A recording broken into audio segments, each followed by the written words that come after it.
Without a doubt, Mrs. Hawking Part 6, Fallen Women, has the most unique and unusual scene in the whole Mrs. Hawking series. But fair warning, this video contains major spoilers for the climax of the Fallen Women show, so you might want to pause and watch that first. We call this scene the fever dream, the moments representing the interior of Mrs. Hawking's thoughts in the wake of being shot by Jack the Ripper. It's not actually happening in the world of the play, it's an external visualization of what's going on inside her. We've never gone so non-literal before, and it required taking a really different narrative approach than our more realistic scenes did. Our hero, Mrs. Hawking, has been in a state of emotional turmoil throughout the Fallen Women play, but much of it she's been unwilling to share with any of the other characters, so going inside her head in this moment lets us glimpse into the things she's wrestling with in a way that lets the audience experience it in a more intense and visceral way. When looking at the figures that appear in the dream, it's important to remember that these characters are not literally present as themselves. They're all actually figments of Mrs. Hawking's imagination, embodying her current state of mind. So each character is designed to sort of stand in for a particular issue that our hero is struggling with, and every word they speak is meant to be an expression of that. Governor's girl. Hero's wife. Daughter of Empire. Burn it!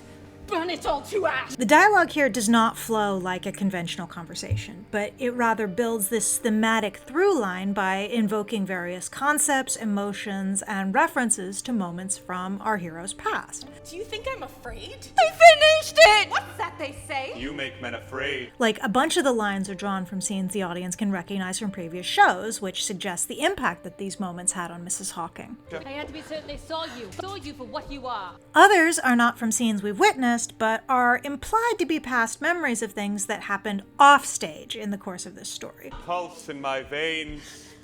Put your hands up!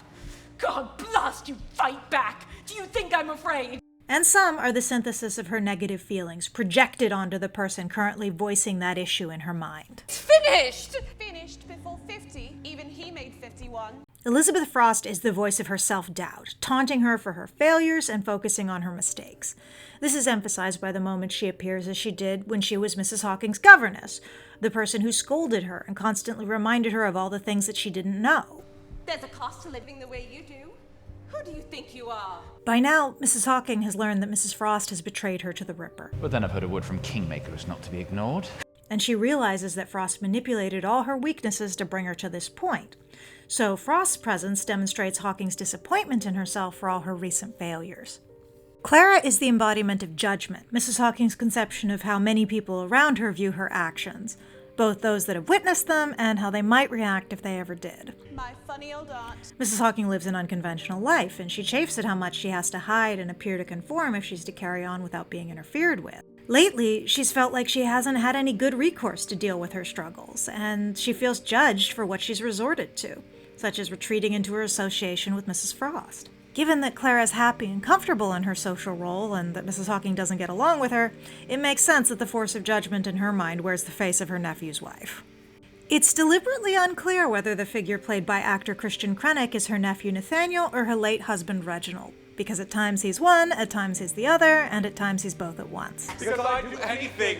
If you asked it, I would do anything. This confusion stands for her complicated relationships, not only with these men, but with everyone, how at once she's both terrified of and in terrible need of closeness in her life. I would move heaven and earth to spare you that. It's also notable how, apart from the Ripper, who is otherwise kinda incidental to this moment, this Nathaniel Reginald phantom is the only male figure that appears in Mrs. Hawking's dream. It takes a lot for a man to live rent-free in her head.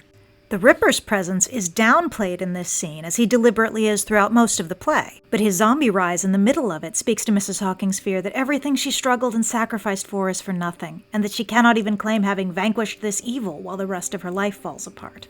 Mary Jane stands for her rage and frustration at the limitations and burdens society placed on her. A deliberate parallel is made between her and Mrs. Hawking's younger self of Gilded Cages, such as how she speaks many of her lines from when she was young. It's just the way the world works. Then blast the world! As that was the period of Mrs. Hawking's life before she learned to swallow her anger. Mrs. Hawking's recognition of Mary Jane's courage and the potential she has compounds with her guilt at being able to save her, and all Mary Jane's potential being lost. The distinguished matron in Widow's Weeds is the representation of the system, the societal structures that have plagued and trapped Mrs. Hawking all her life. It's implied that Hawking has a history with the matron. You can't afford to make an enemy of me. As you will not let us forget. And that try as she might, she's never been able to make as much of a challenge to her as she's wanted to.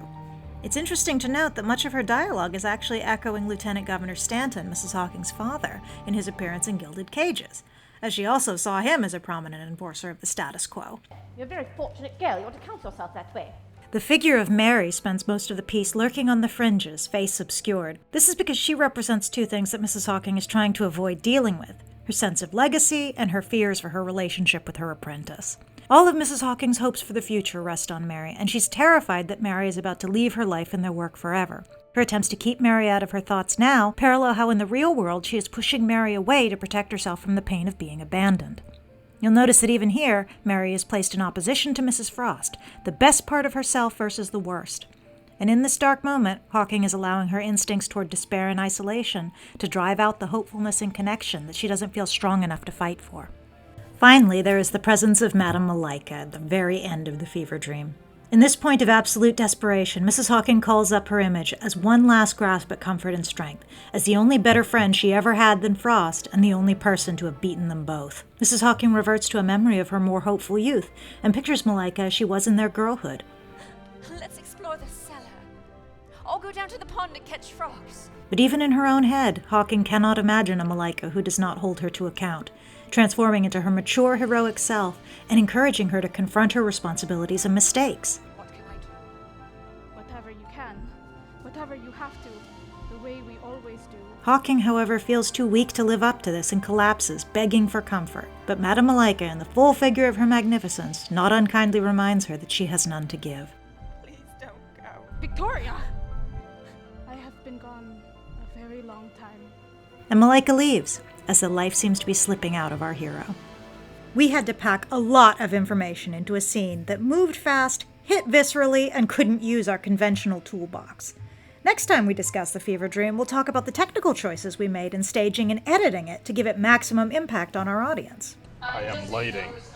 And you can appreciate this whole scene in its full context in our show Fallen Women, here on our YouTube channel, @Mrs. Hawking.